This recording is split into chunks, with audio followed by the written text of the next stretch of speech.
Hi, everybody. It's Leslie with the New Mexico Small Business Development Center.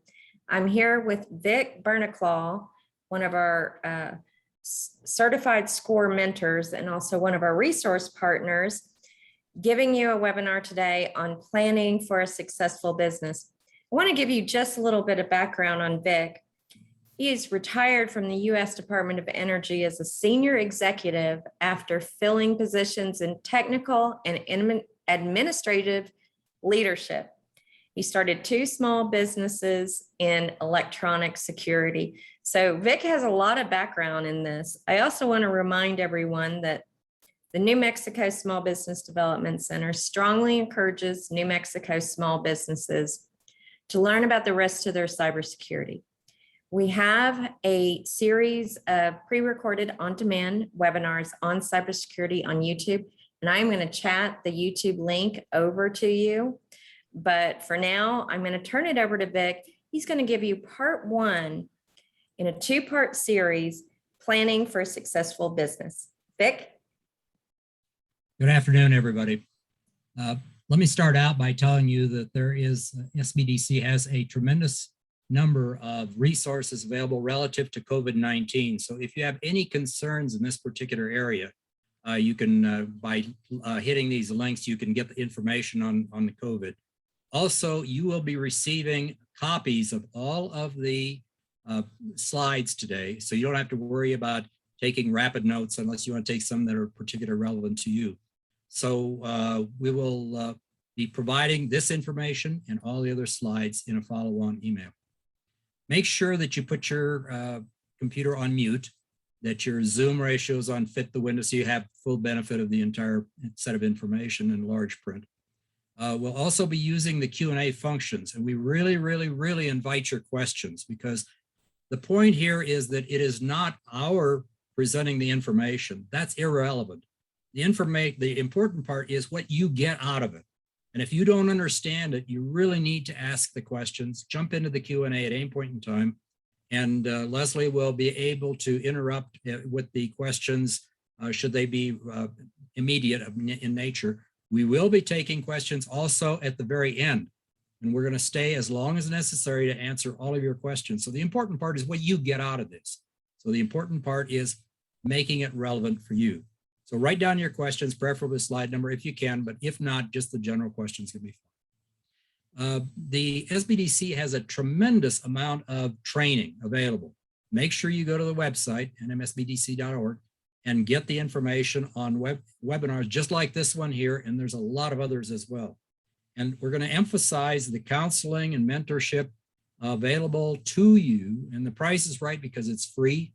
And make sure you take advantage of that, because we're here for the success of your business, and we're here as long as you're in business. So let's get started on this particular area. If you decided to take a vacation to Disneyland, would you just jump in the car and start driving? Or would you spend some time planning out how to get the most out of your time together? The same applies to business. Would you just come up with a business idea, open the doors, anticipate the customers are going to appear? Obviously not.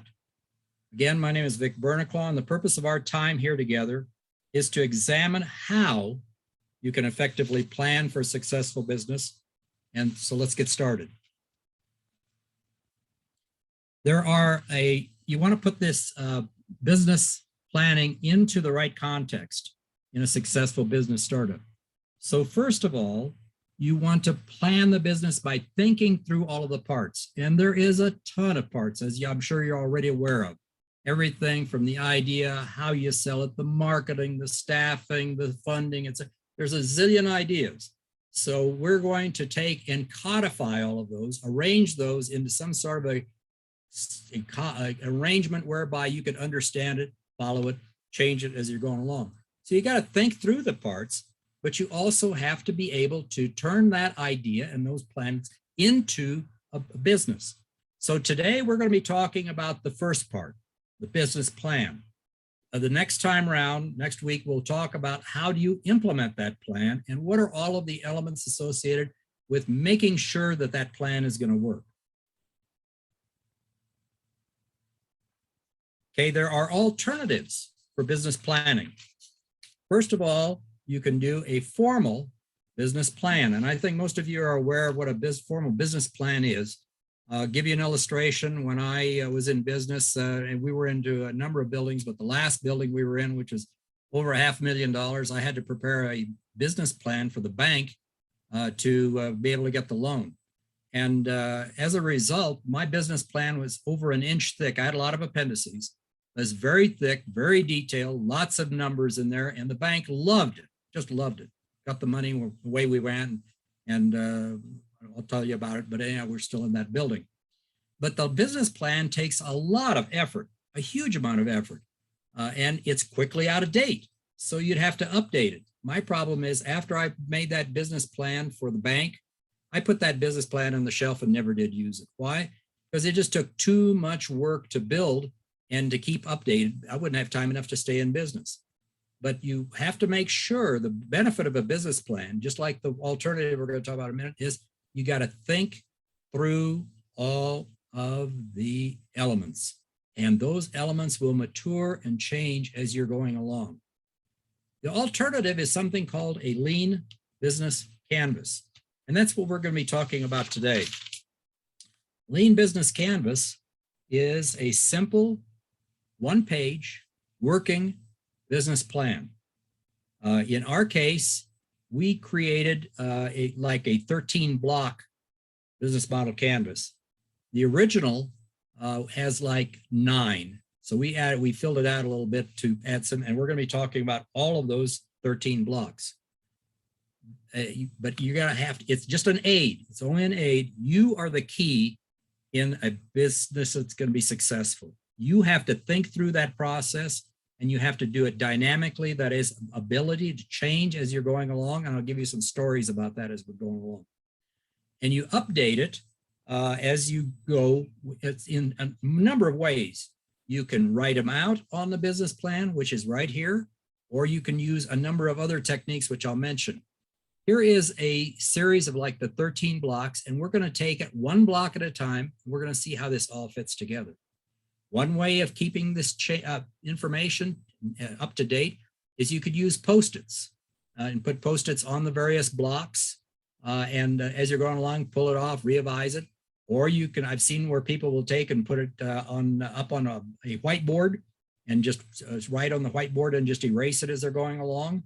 There's several techniques you can use, but the key here is that it's an ability to look at each of these aspects of a business, whether it's starting the business, expanding a business, coming up with an entirely new approach to the business in terms of perhaps you have new forms of clientele or a new product or a new way of marketing it. As soon as you pull that string on that yarn on one of these blocks, it's going to pull the string in the other blocks. And that's the benefit of having on this one pager, so that you can see it says, wait a minute, I'm going to start a new product. Well, obviously it's going to add down into my cost structure. I got to have more money for this product, but it's going to generate a lot of revenue. How much revenue is it going to generate? Is it going to generate enough revenue, or am I going to be short? And we're going to be talking about that. So each of these you constantly are updating, initially putting down all your ideas, information, and then updating it as you're going along. The first block is the problem.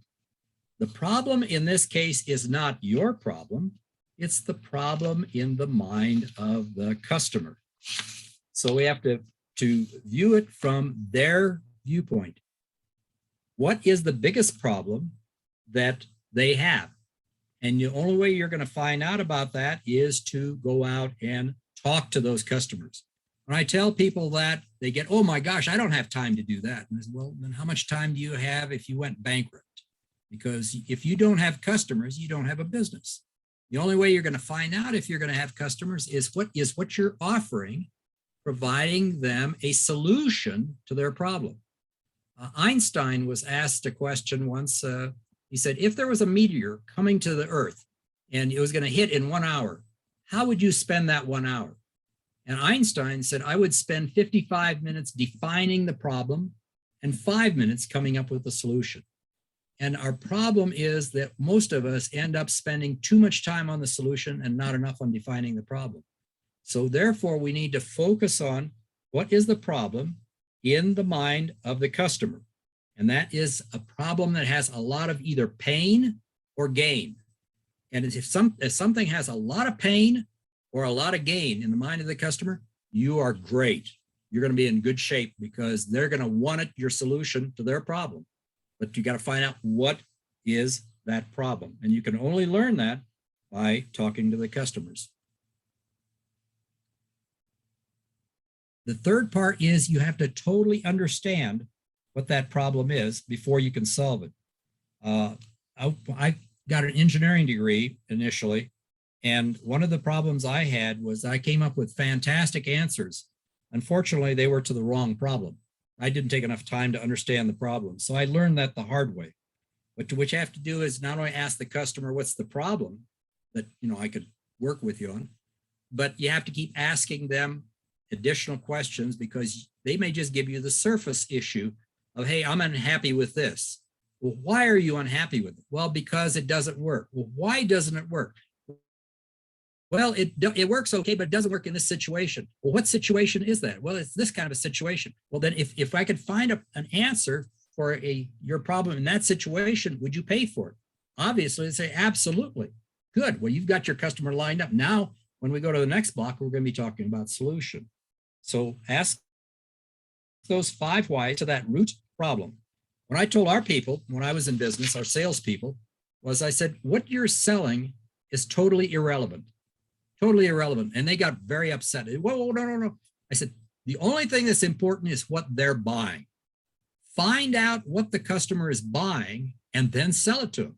Because if you can sell them what they want, what they have to solve that problem, they're going to demand that you sell it to them. I says, your selling problems are easy. You don't have to run out and jam it down their throat. You find out what the problem is. I think I got a solution for that. They're going to demand that you sell it to them. So I said, it's going to make your life a lot easier. Let's go to the fact that the problem is going to evolve. So when you solve a problem for your customer, it's not going to stick necessarily. Even if the customer agrees that you're addressing the right problem, that problem will change in the customer's mind as they themselves think through the problem. You can make yourself very valuable by helping the customer think through the problem, these whys, and have them understand it, and provide a solution to that evolving problem definition.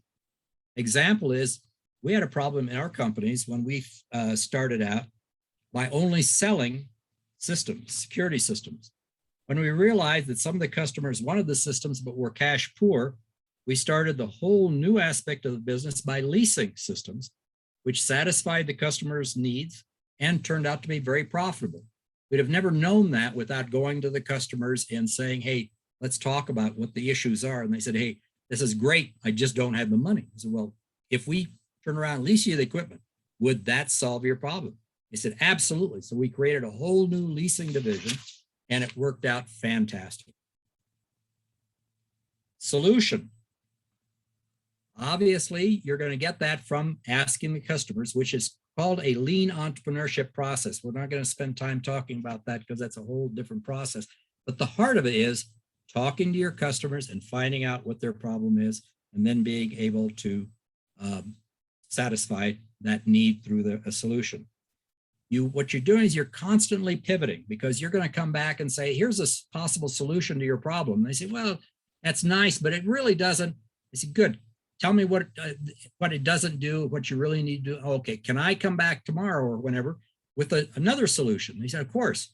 So you come back and you say, what about this? And you constantly are pivoting until you come up with a solution that they said, just exactly what I need. Good, give me a check, give me a purchase order, give me a commitment. Because they'll say, oh, that's fine, go build it and come. No. I want a commitment out of you that says that you're going to buy it. Give me a purchase order or give me a check or whatever it is that I can come back and give you this solution. So you want a commitment out of them at that point. Make sure it's acceptable to them and that they're willing to pay for, and that they in fact will modify in time, which is okay, because that just gives you a continued relationship with those customers and a continued satisfied customer. Let's talk about customers. Where are you going to get those? One of the major problems in business is, hey, I got a great idea, I'm all set, I just don't have enough customers. Well, first of all, you got to decide what is the segment that you're going to pursue in your customer base. I've had people come in and say, well, everybody's my customer. I said, well, if everybody's your customer, then you must be having an infinite amount of marketing dollars, because it's going to take an infinite amount of marketing dollars to approach everybody. Well, I don't have that much money. Okay, let's narrow it down. Who is your customer that you really want in this job? One way to do that is within that customer segment is to say, who is my ideal customer? Think about that for a little bit and then write it down. You say, well, I thought, no, write it down, because it will change. Because when that ideal customer you go out to, you may find, well, wait a minute, I was going to only approach males. And I found, wait a minute, some of the females kind of like this, but no, I was going to approach only older people. Well, I said, I found out some of the younger people. So you got to figure out by going out after you find out your ideal customer and check to make sure that in fact, that is what your ideal customer is, because you can reach, the big question is, how do I reach that ideal customer? Where do they hide out? Where do they reside? Where do they meet? How could I reach them the easiest way possible? Because if you can identify your ideal customer and you know how to reach them, that becomes the heart of your marketing plan. So let's talk a little bit about products. If you've got a product or a service that you're going to provide, am I going to make it or am I going to buy it? Am I going to make it? And so then there's all the issues associated with production, or if I'm going to buy it and for resale, then there's a whole series of questions associated with vendors. Do I have to sign a contract with my vendors? Make sure you have good relations with those vendors, because you must make sure you have a continued supply of material for resale. When we got into business initially, we started in with a company, one company that looked fantastic and it was great, it was wonderful, but we were smart enough to recognize that we didn't want to put all of our eggs in one basket. So we got a multiple set of vendors, and it wasn't long. And the first vendor, who we thought was fantastic, went out of business. But we had other vendors already lined up so that we didn't have a hiccup. We just went right over and just kept right on going. Is it a service that you're doing? Will you have to have any training necessary or certification required? Or do you think you're going to need vehicles or equipment necessary to do the work? These are all things to think out within the product, because then we're going to get down to costs later on, and that all of these things are going to reflect themselves into costs. If it's a service, you've got to make sure that you can provide the exact service that the people are looking for, because there's nothing better than an overjoyed customer. Where are you going to provide the service or product? At their location, at your location, at an intermediate location? You have to think through the availability and convenience always from the viewpoint of the customer. If you say, customer, you have to come to me, will they come to you? Or do you want to have some sort of an alternative where you can come to them? People who were obviously during the pandemic in the restaurant business found themselves where people were coming to them, obviously, to sit and eat, that they couldn't during the pandemic. So all of a sudden, the whole delivery option and the whole pickup option became a whole new business, which they had to learn in order to survive. So we all in business end up figuring out what it takes to become successful, and that's successful in the mind of the customer. Unique value proposition, that's fancy words. What does it mean? Well, it means how valuable is it to the buyer? Remember I mentioned about the pain and gain? The bigger the pain or the bigger the gain, the more valuable it is to the buyer. If it's a kind of, so what? You're going to have some problems, because they're going to try to push you down into the minimal cost issue, which means that you're not going to have enough money then to survive. So you want to have something that's valuable to the customer, and make sure that they really want it. Give you a quick story about what we had. We got into the leasing business, as I mentioned, and one of the areas of leasing is we went to storefronts, and we said, hey, this was many, many, many years ago, and the storefronts did not have security systems. And so we said, you know, we could put a security system in for you and lease it to you. And we started out with $99 down payment and like $19.95 a month. And we had very few takers. And we said, well, what's causing the problem? Or what's the issue? And the answer we got back was anything that's $99 has got to be a toy. You know, it's not worth the money. So the next time out, we went and we said $199 down in $19.95. We got more sales. We said, hey, this is an idea. So we went out and said, okay, $299 down and $19.95. We got even more sales. So the point here is, what is the value in the eyes of the customer? You don't make the assumption of what you think the value is. It's what's the value in the eyes of the customer. In that case, we were underbidding and we raised the price and we got more sales, more leases by virtue of raising the price, because we raised it to the price that they said was of value to them. It's called value pricing. The other thing is, if you can make your product or service more unique, you're going to avoid direct confrontation with your customers or competitors, with your competitors. Again, if you make your product or service more unique, you'll avoid direct confrontation with your competitors. Your competitors, if you start to raise your head and you're looking successful, they're going to say, hey, they've got a great idea. I think I'm just going to copy it and go after it. Is there some way that you can make that a unique offering? And it might be a unique offering because you can do it faster than they, you can do it better, you can do it in remote areas that they can't do it. What is the competitive advantage, which is going to be the next one, that you have over your competitors? If you can find that competitive advantage, you're going to be winning over your competitors. That competitive advantage could be better, faster, cheaper. Watch out for the cheaper, because if it's cheaper, you're going to price yourself into oblivion because you won't have enough money to keep going. So what we did was we never became the cheapest alternative for people. We said we're the highest quality, or the highest responsiveness, or the highest capability, whatever that justifies that particular differential in price. But what is it that allows you to win over your competitors? In other words, why should a customer buy from you rather than your competitor? If a customer decides, hey, I can go to a competitor, they're already established, they already have credibility.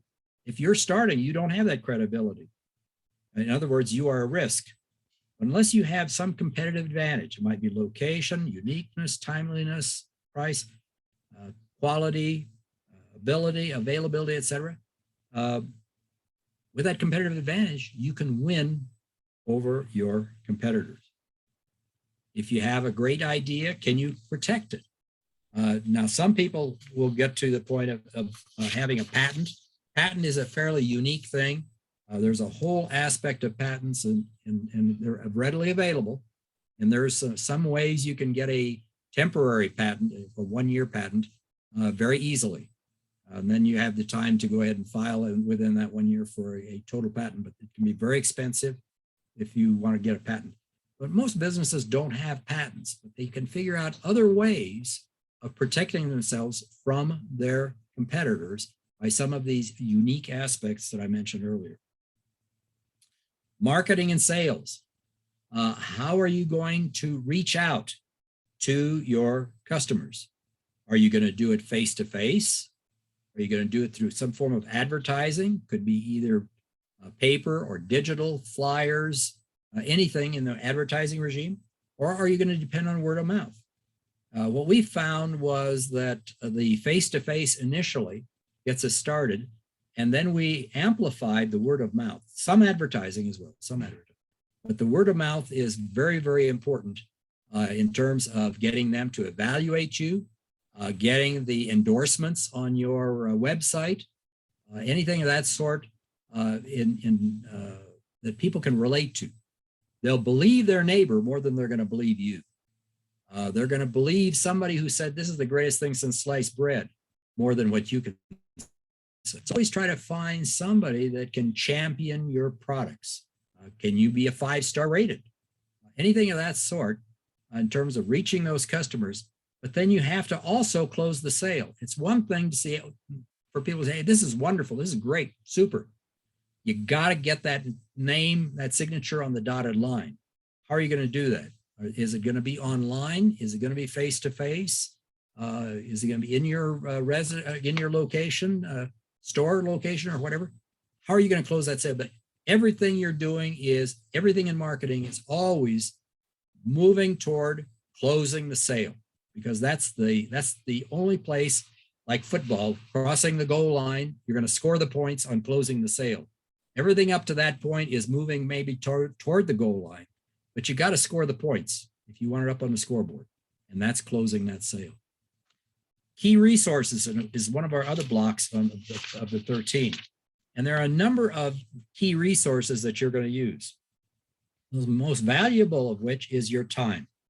You can add other resources, whether it's money or vendors or whatever, but you just cannot add time. Thus, it's you have to use your time most productively and make sure that you don't waste it. It's easy because when I was working, it was easy for me to focus on what's urgent. In other words, what's people demanding? They're knocking on your door or asking questions or sending emails. And those are urgent things, but you have to ask yourself, what's really important? Is it really important that I close those sales? That I have to spend my time on closing the sales, not on answering all those emails or telephone calls. So focus on what's really important and decide what's really important. Because at the end of the day, you have to ask yourself, can I positively say that I move closer to attaining my success goal or not? Because if I haven't, then I've wasted time and I'll never get that time back. The other very, very valuable key resource is your finances, specifically your cash. Cash to your business is like blood in your body. If you run out of cash, like if your body runs out of blood, both of you will die. Thus, we need to know how much money we'll need before you start your business so that you don't get partway down track and then say, hey, I run out of money. And we're going to be talking about this and cash management in the follow-on webinar to this next week on plan implementation. Once you find out how much money you're going to need to start the business, you might say, okay, where do I get that money? We'll be talking about that also in the follow-on session because it's a very concerning area and there are a number of options. Okay, am I going to need brick and mortar? Am I going to need a location for this? Or can I do this out of my home, out of a warehouse or whatever? Do I have to have brick and mortar? Because if you do, then there's a whole series of questions on signing a contract, lease contract, responsibility for build out, that is setting up the location the way you want it. Who's going to pay for that? If you are in any of these situations where you need brick and mortar, make sure you talk to a counselor or a mentor who can walk you through a number of these things because there are a whole series of issues associated with these, and they're often unique for your particular situation because you may be wanting a storefront. No, I have to build it. No, I have to go out and get 500 square feet, or no, I can do 50 square feet. Many of these have a tremendous number of variables. So make sure you sit down with somebody to talk about brick and mortar because there's a lot of aspects. I found out our first location was an excess bedroom in our house. And our first inventory warehouse was a closet. And then we started right from there a few months later into small offices until we ended up in a 7,000 square foot building, which has all of the necessary areas. But each one of those was either a lease situation or a buy situation. And there are many, many ramifications to each of those. And your mentor or your counselor can help you walk through each of those.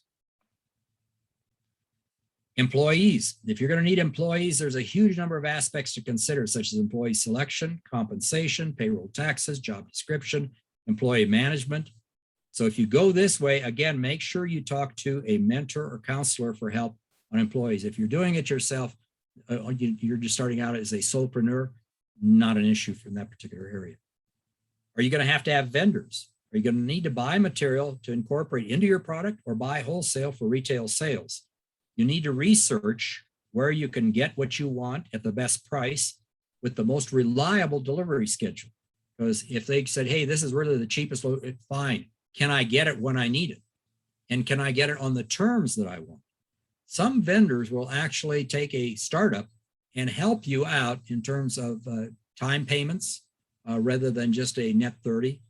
So it depends on your situation, and make sure your vendors are a key partner in your setup. Again, and we're going to echo this a number of times, the good part is that there are a number of people who can help you through this process. First of the good people at SVD, Small Business Development Centers, and at SCORE as well, can be very helpful, along with a lot of others. And we're going to go through some of those other partners, so you'll have options to go in several different areas. But don't be afraid to ask. You know, when I was starting business, I was too macho to do a lot of stuff. Hey, I can figure this out. That's a mistake. People have been there, done that. They've made their own mistakes, and they can help you avoid the potholes in the road, and or to start up, or avoid the risk of expanding your business. There are risks, and we all know there are risks. And one of the things you want to do is to figure out what those risks are. But to begin with, an easy way to approach this is ask yourself, what is the worst and the best situation for me? And people say, well, I can understand the worst. Hey, no problems. You know, things fall in. But why do I need to worry about the best? Let me give you a quick little story. A friend of mine who was a salesman for a company in Arizona, he's now a consultant, a very successful consultant, has several people on his staff. He told me the story that when he was a young salesperson for this company, he said, I've got an idea. And they said, that's a fantastic idea. And he said, well, let's get started. Put some money into it. So they put some money into it. And it was great. It was starting out. But he just kept up this series of ideas. This idea, that idea, this idea. Put money into it. He finally drove that company bankrupt. Why? With all of his good ideas. So something, you know, it's almost like food. If something tastes good, a little bit of it is great. Too much of it, and you're going to have a tummy ache. So same way in business is you have to be careful not only of the worst, but you have to be careful of the best in terms of making sure that whatever you bite off, you can chew up and swallow. Because if you can't, you're going to choke and your business is not going to survive. So you want to write these things down, write the worst and write the best, and then have a written plan. What am I going to do? What am I going to do if my key employee quits? What am I going to do if my key vendor walks out? What am I going to do if my key customer, my big customer, all of a sudden changes their mind and walks away? What am I going to do with each of these? If you have that in mind, you're going to be in great shape because you will be able to hit the ground running and you'll be able to recover just fine. Written plan, and make sure that you can remediate your risks. Let me give you some alternatives to remediate risks. You could perhaps redesign your particular situation. So for example, if one of my big risks was, hey, somebody's going to fall off the ladder and get hurt. Well, maybe what I want to do is I want to redesign this and not have a ladder that's that high. Maybe I want to have a lift with a safety line and use a lift to get up to that height. If it's a possible arrangement whereby I might lose this particular vendor, then I want to make sure that I have a second vendor. So the other way you can do it is by shifting the risk to other people. One way to do that is by subcontracting. Say, hey, this is too dangerous a task. I'm going to have too much insurance. Fine, go get a subcontractor to take care of that for you. And they're the ones that are going to have to take care of the risk. Another way you can do it is by shifting the risk to insurance so that you can remediate your issue. So that my worst situation is such and such. Well, I can't redesign it, but I can get some insurance to cover me if that happens. So then you've remediated the risk through insurance. Now we're getting to the point where we take and have the revenue and costs blocks. These are two blocks. Revenue is no more than sales. Oops, I hit the wrong, excuse me.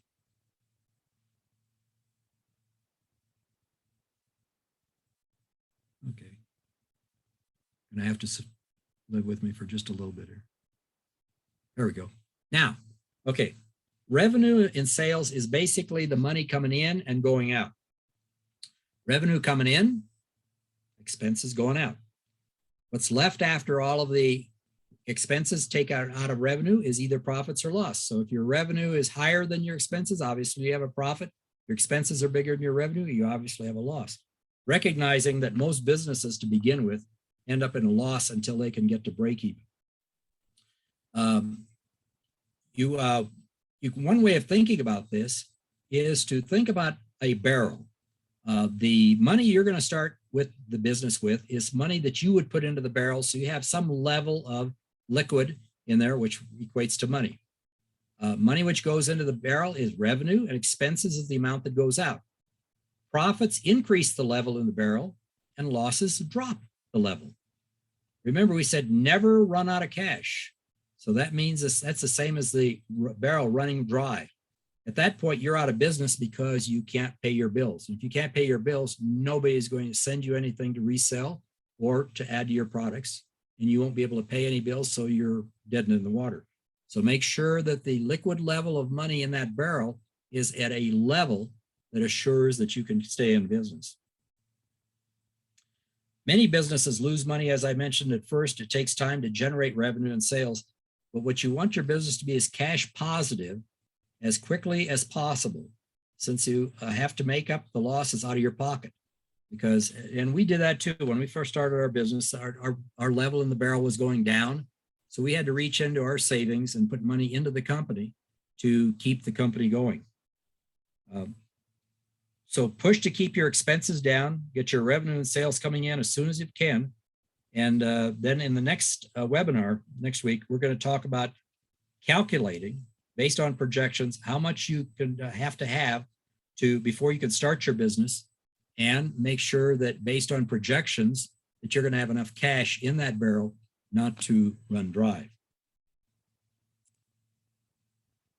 Okay, we're going to take a look at an income statement now, and an income statement is no more than keeping score of money coming in and going out. It's called an income statement or a P&L statement, profit and loss. They're the very same names used for the same thing.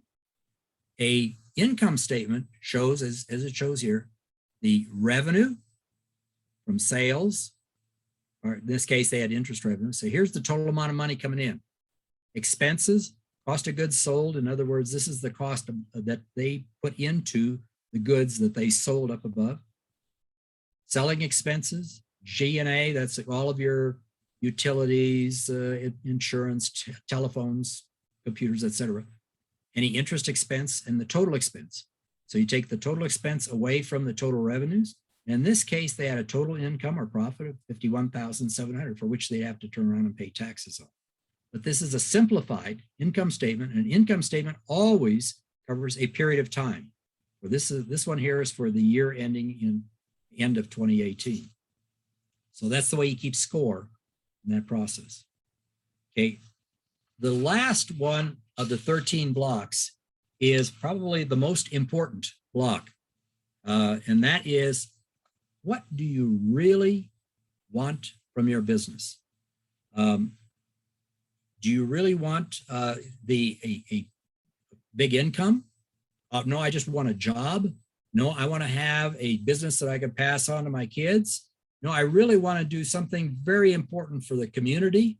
No, I want to add to the income of some people that I'm going to hire. Whatever the reason is, make sure it's a burning reason, because if it's not, you're going to have bumps in the road. And if that reason is not strong enough, you're going to join the other 80% of startup companies that are out of business in the first 5 years. So how can you keep score? How will you know if you're successful? It could be financial, it could be expanded sales, could be jobs provided, could be personal satisfaction. But think about keeping score of what it is that's really, really important to you. And are you moving toward that desire?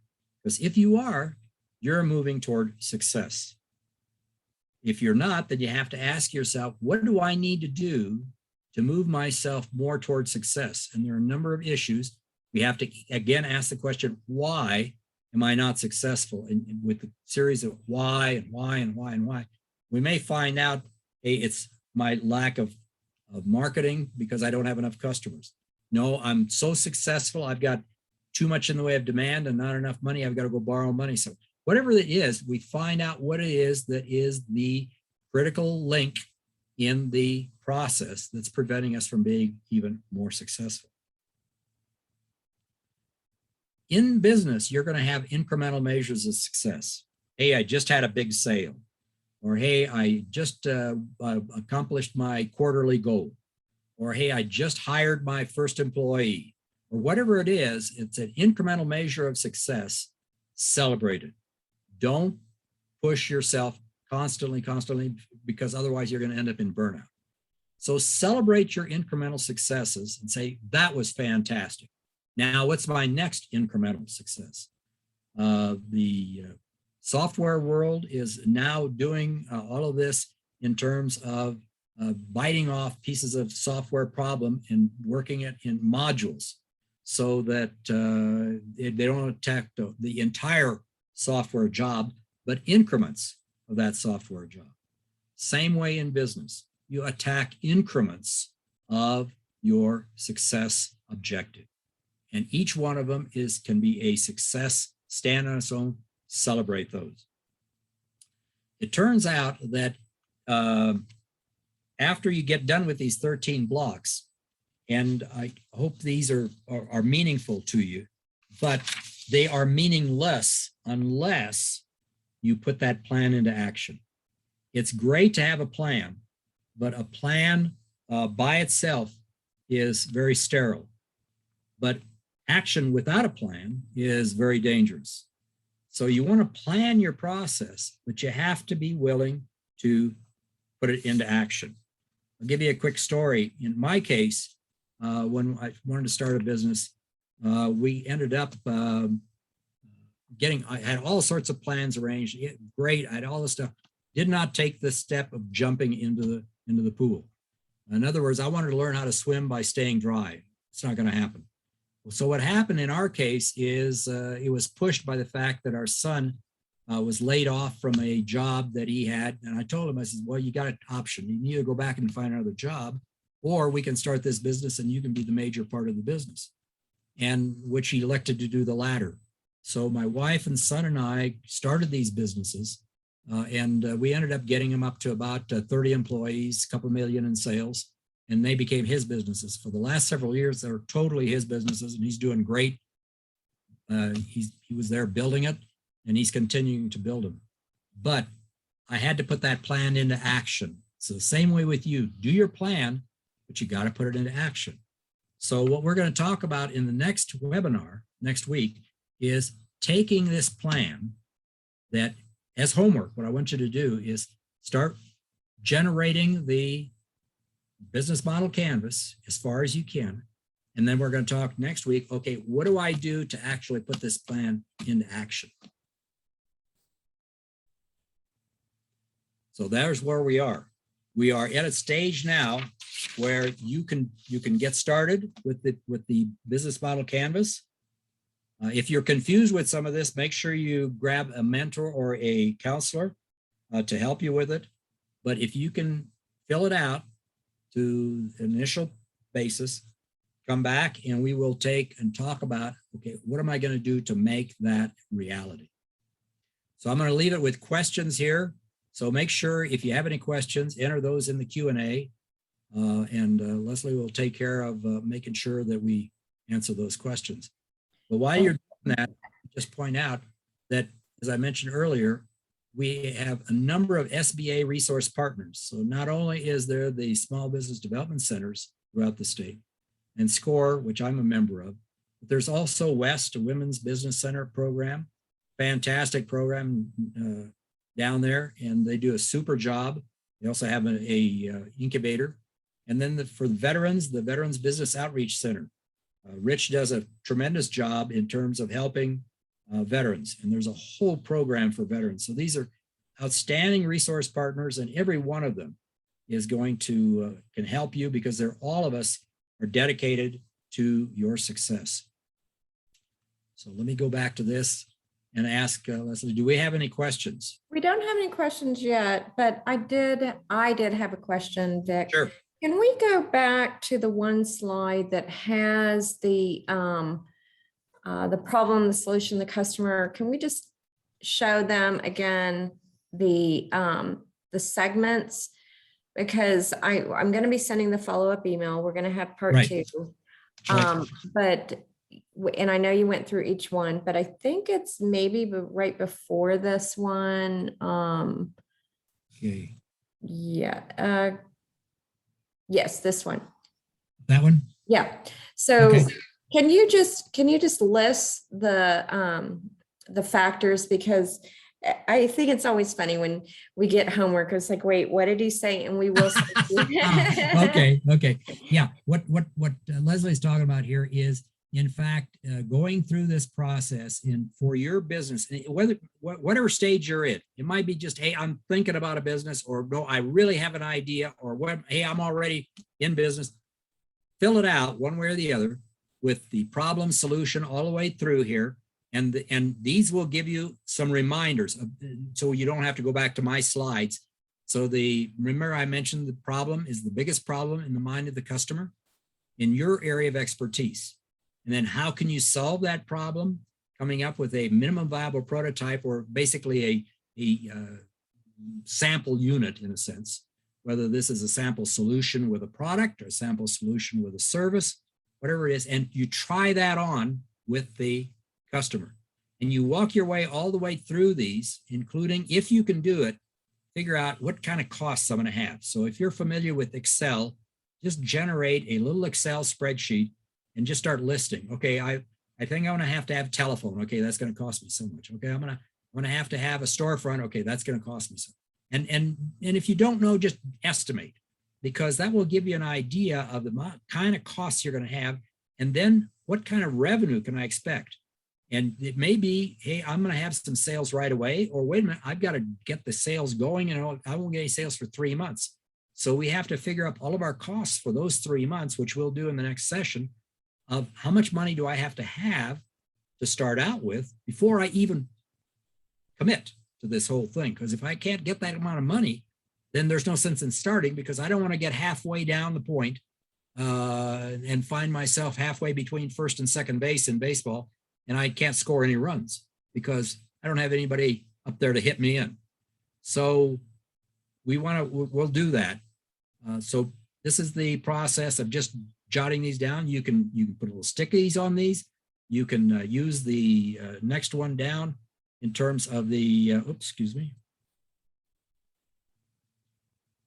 Oh, here. I'm going the wrong direction.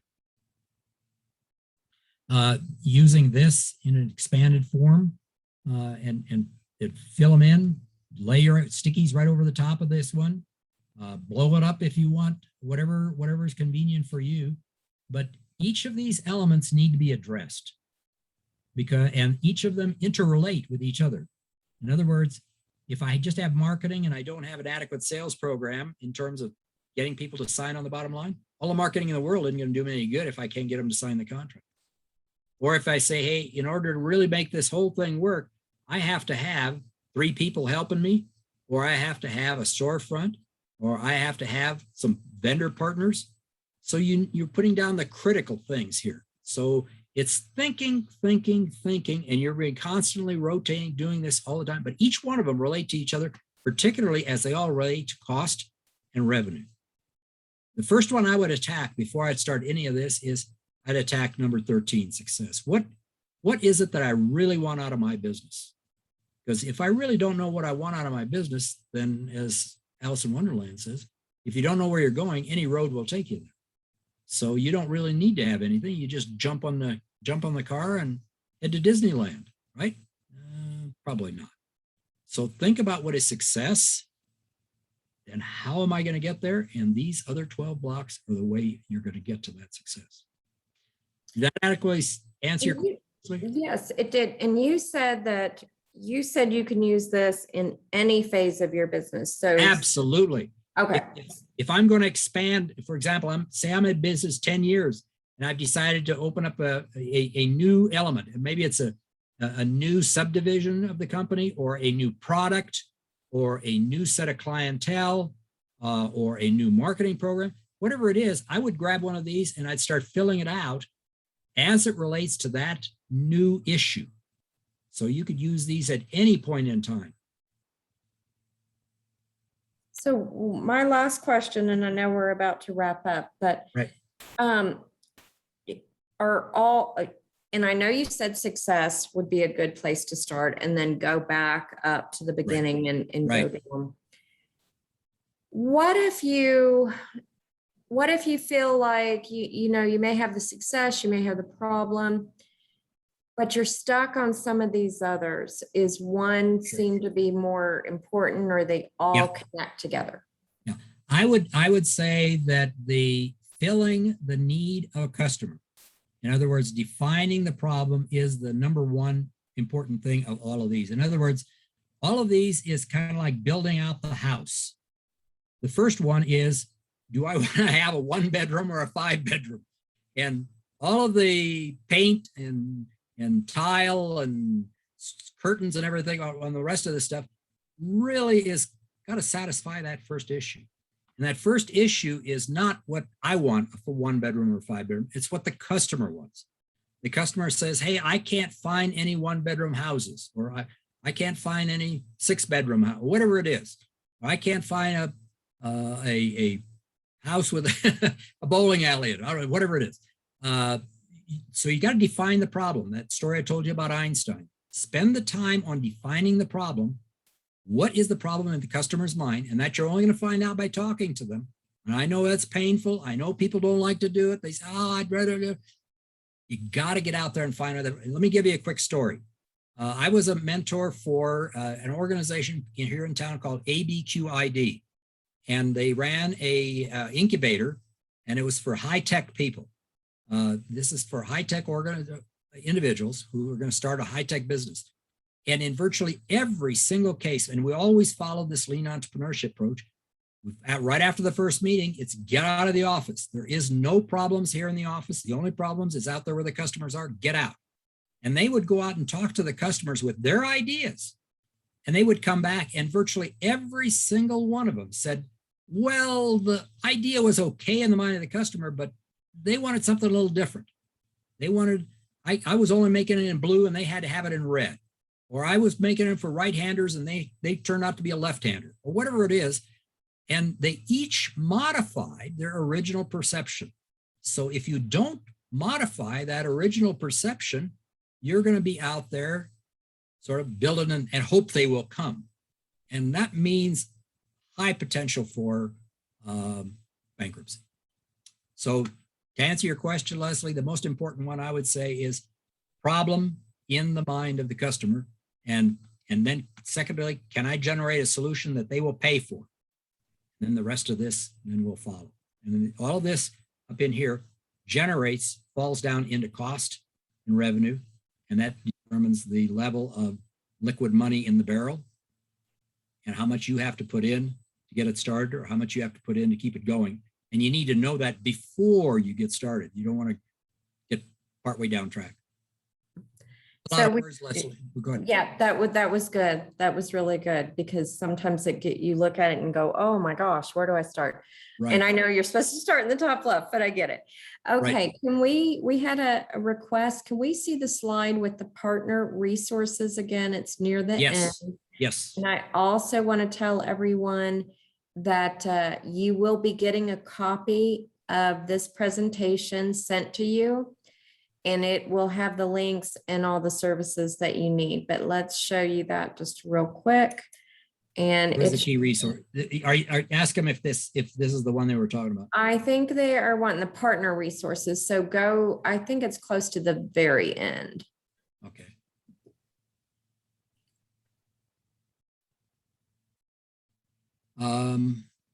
I think I put it with the resource partners. Oh, in the resource partners. I apologize. Yeah, the resource partners. Yep. There we go. Resource partners, is that the one? Yes, that's the New Mexico Small Business Development Center resource partners. Of course, just want to remind everyone that the SBDC has the no-cost confidential counseling. We can get someone in your local area. And what I like is that it's not just one counseling.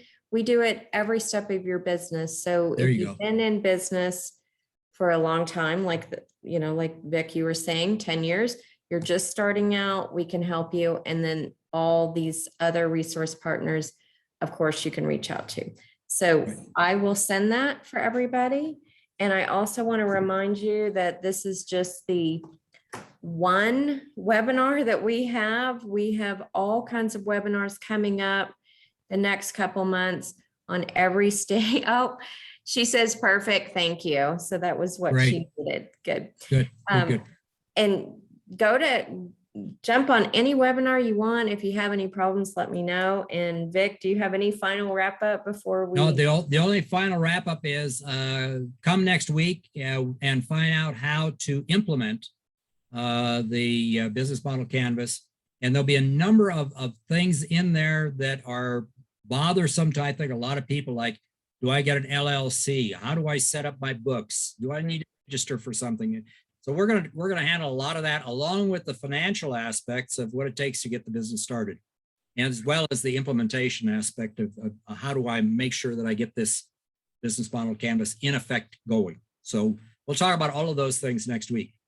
And then, of course, if you have any questions that you can think of from this webinar, bring them next week. Absolutely. Take them in. Okay. Absolutely. Thanks, Good. everybody. We'll see you next time. Have a great rest of your week. Great. Thanks, everybody. Bye now.